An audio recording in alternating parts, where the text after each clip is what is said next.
ఈ 12 సంవత్సరాలు 2 నెలలుగా కండిషన్ బెయిల్ మీద ఉంటున్న అక్యూజ్డ్ నెంబర్ 1గా ఉంటున్న జగన్మోహన్ రెడ్డి గారు ఆయన శ్రేణుల ద్వారా ఈ విధంగా భయోత్పాతాలు సృష్టించే ప్రయత్నం చేయటం, ఆయన స్వయంగా డ్యూటీలో ఉన్న పోలీసు అధికారులను బట్టలోడ తీస్తాను అని చెప్పని బెదిరించే ప్రయత్నం చేయటం, పోలీసు అధికారులు విధించిన నిబంధనల్ని అతిక్రమించటం, అలాగే న్యాయస్థానపు ఆదేశాలని ధిక్కరిస్తున్న సందర్భంగా అండర్లైన్ మై వర్డ్స్ ఎన్ఐఏ కోర్టుకి బాధితుడిగా ఈయన వాంగ్మూలం నమోదు చేయడానికి కూడా సంవత్సరాల తరబడి ఈయన విచారణకు సహకరించడంలా ప్రజాప్రతినిధుల కోర్టు నుంచి ఈయనకు వచ్చిన సమన్లు కూడా తీసుకోకుండా ధిక్కరిస్తా ఉన్నాడు. అన్నిటికన్నా ముఖ్యంగా ఈయన అధికారం నుంచి దిగిపోయి ఇన్నాళ్ళు అవుతున్నా సరే ప్రభుత్వ ఫర్నిచర్ ఈయన ఇంట్లో పెట్టుకొని ఉంటున్నాడు. అంటే ప్రభుత్వానికి ఒక సవాల్ విసురుతా ఉంటున్నాడు.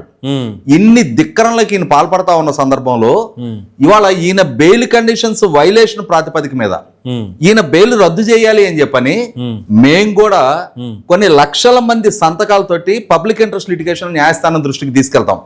ఇవాళ ఒక సామాన్యుడికి చట్టం దగ్గర ఒక న్యాయం, న్యాయస్థానాల దగ్గర ఒక న్యాయం వర్తిస్తుంది.